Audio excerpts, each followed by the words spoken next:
I'm going to talk about why there are 6 women in Maine that are obsessed with penis, but in a way most of us guys would not prefer. Instead, they're obsessed in a harmful, almost violent way, because they want to pump money into the medical system, targeted to surgically remove the most sensitive part of the male anatomy, which is the foreskin that happens to contain as many as 20,000 specialized nerve endings.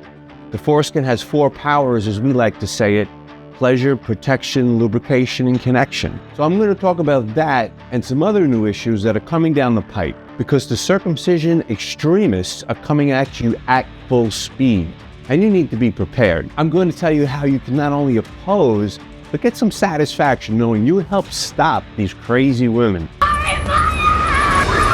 We're going to talk about how you can push back against people that are hell-bent on cutting babies and harming children. And you know what?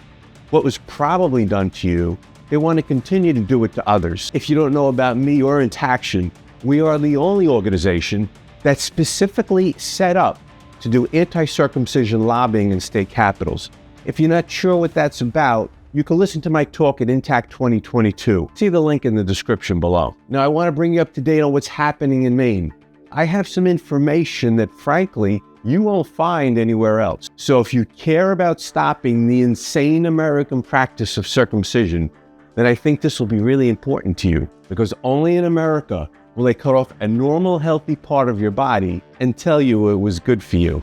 Only in America will the healthcare systems mutilate baby boys' genitals and get paid to do it. Only in America will they deploy scare tactics on parents about cultural or historical fairy tales or diseases.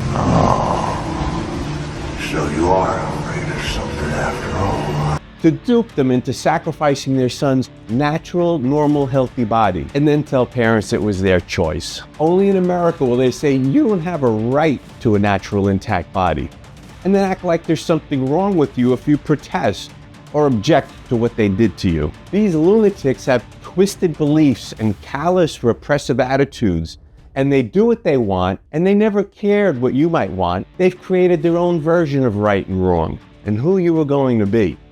It's not about what you might have wanted, it's what they wanted. And in that moment, when you were a defenseless child, they unfortunately had that power over you. It's people like these 6 women who wanted you to know you don't even have control over your own body. But now you might hear you're privileged since you're a male. Only in America. And you know this is true. I have a lot of information to give you, and I'll end this discussion with some breaking news, so keep watching. I'm going to tell you how we can stop them, how to push back, and how you can take the power back. Okay, cue the intro.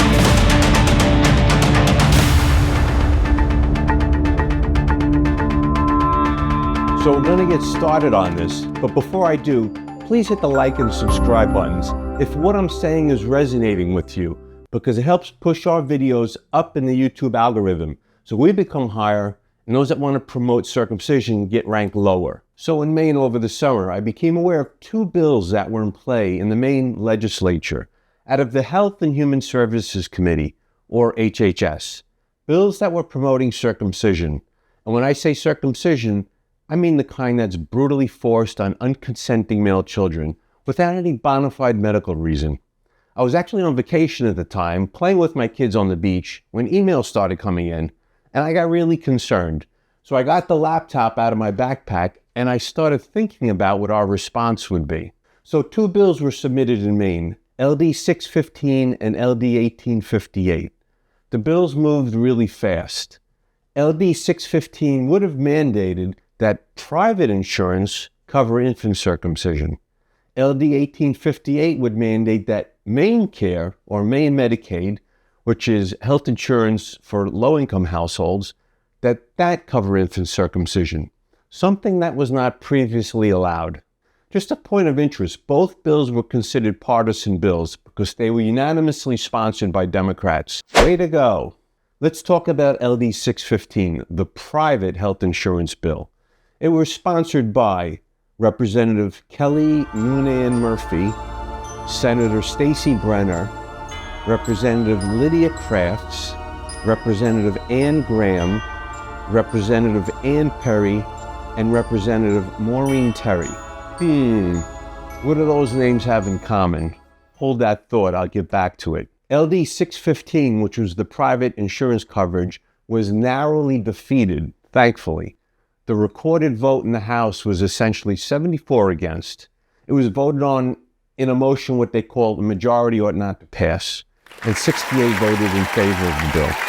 Interestingly, the private insurance companies in Maine opposed it because they're against coverage mandates by law, and they lobbied legislators against it, and it went down. So that's an instance where the health insurance companies were aligned with our interests. Now let's talk about LD 1858, the Medicaid bill. The bill was sponsored by Representative Kelly Noonan Murphy, again, Senator Stacey Brenner, again, Representative Janice Dodge, Representative Ann Graham, again, Representative Rebecca Joch, Representative Colleen Madigan, Representative Michelle Meyer, Representative Rebecca Millett, Senator Joseph Rafferty, and Representative Sam Zager. LD 1858 went, as they call it, under the hammer, which means there was no recorded vote and no one objected, so technically everyone in both the House and Senate supported by default. 186 members and no vote. Now, there are different ways to read this. Did they really support it? Or were the members just ambivalent on this issue since no one had to vote on it? Or maybe they were giving the HHS committee members a political favor by not squashing it, perhaps knowing that funding it down the road is another matter. But I can't say. The health insurance companies were agnostic on the Medicaid part, meaning they didn't care one way or the other. Now, even though the bill passed under the hammer when it was offered, that doesn't mean that it's over.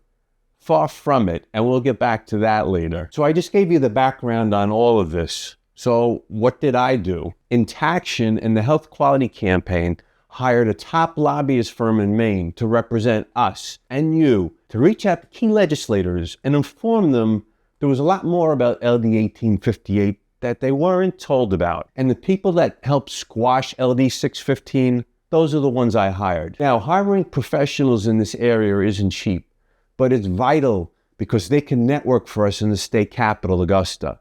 They can also get intelligence on what's happening so we can make informed decisions on how best to proceed. It's like they're our navigators. Without them, we're just walking blindly in the dark and we wouldn't know what was going on or what to do. I can't stress how important this is to have professionals to represent us. It's not something you or I can do by ourselves. And we need to take this challenge seriously. So getting back to the bills, there were 10 people that offered testimony on these bills. 9 in favor, 1 opposed. Let's take a look at who testified. Melissa Birch, MD, Maine Chapter of American Academy of Pediatrics. Mark Chase, Kimberly Cook, Community Health Options. Mackenzie Dwyer, Maine Medical Association. Dr. Jamie Fay, Maine Health. Katie Harris, Maine Health. Lisa Harvey McPherson, Northern Light Health. Kelly Noonan Murphy, Maine State Legislature. Michelle Probert, Office of Maine Care Services, who actually testified against the bill. And Sedelia Shea, Consumers for Affordable Health Care. Now, of those that testified in favor of the bill, including the bill's sponsor, Kelly Noonan Murphy, they referenced the American Academy of Pediatrics AAP 2012 Circumcision Policy Statement, or paraphrase parts of it. This is where they screwed up. They relied on an expired policy statement, 6 years out of date, to make a false case in support of circumcision.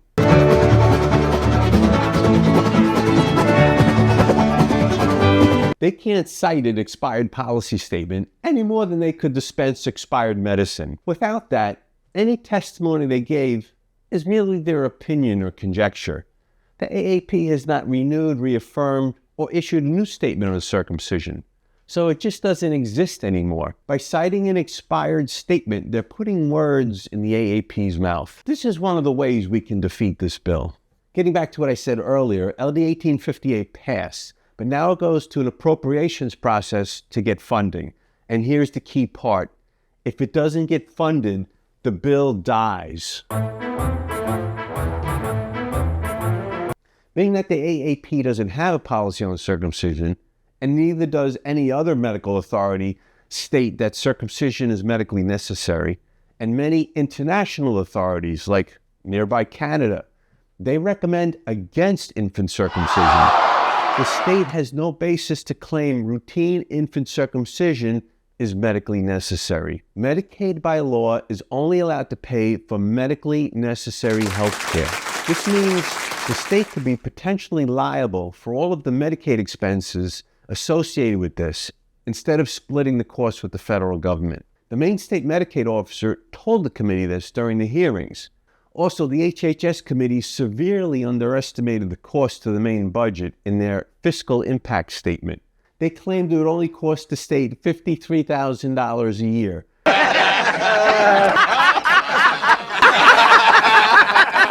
When the actual cost is $360,000 to $500,000, plus another $600,000 when we factor in the cost for pediatric urologists to deal with complications and revisions. All of that suffering and cost would be unnecessary if they just left the damn kids alone. I don't think the Appropriations Committee is going to want to fund this when they learn lawmakers were given misleading information. Why did you lie to me?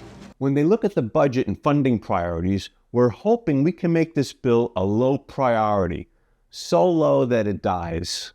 I need you to be part of this. Help me with the work here. So one of the things is to raise funds to pay our lobbyists. Intaction and the Health Quality Campaign paid the first $5,000 retainer.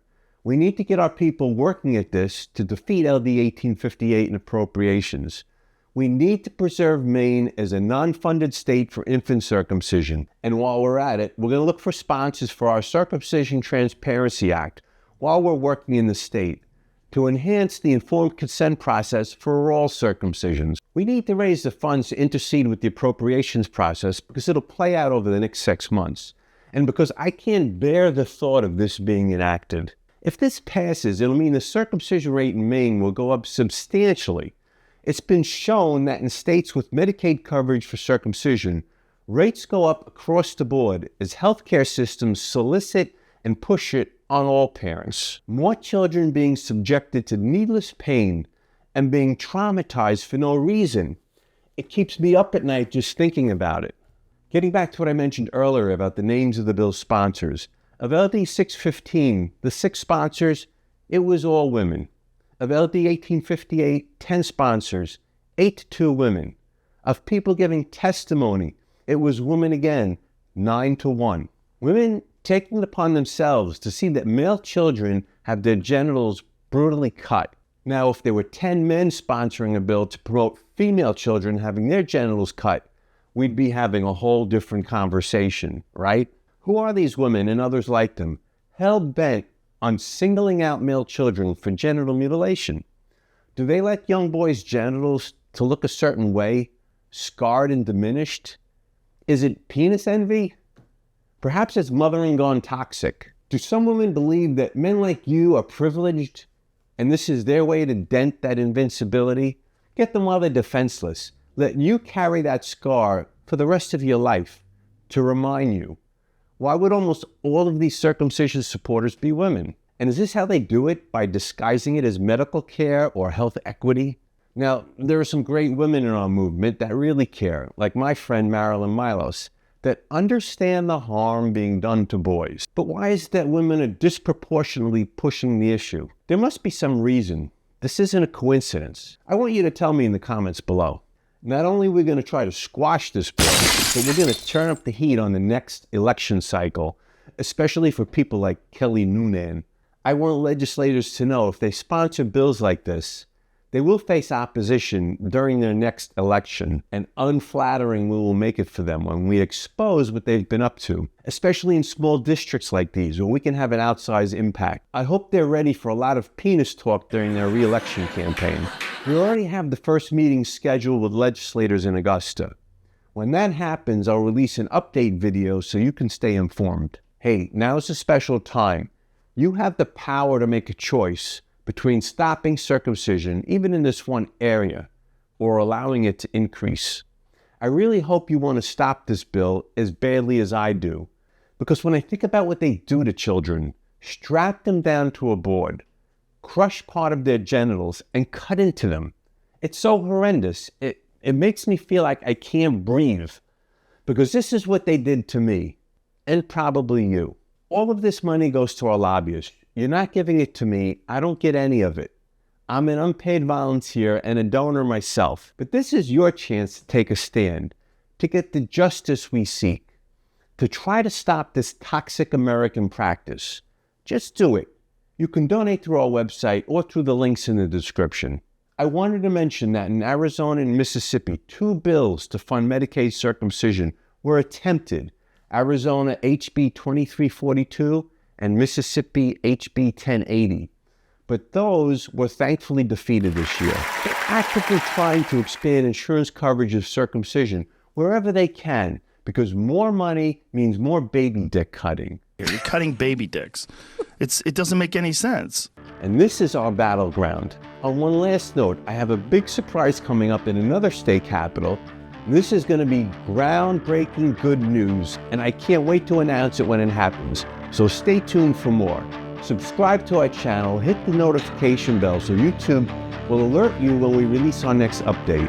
Until then, my brothers, it is foreskin for the win.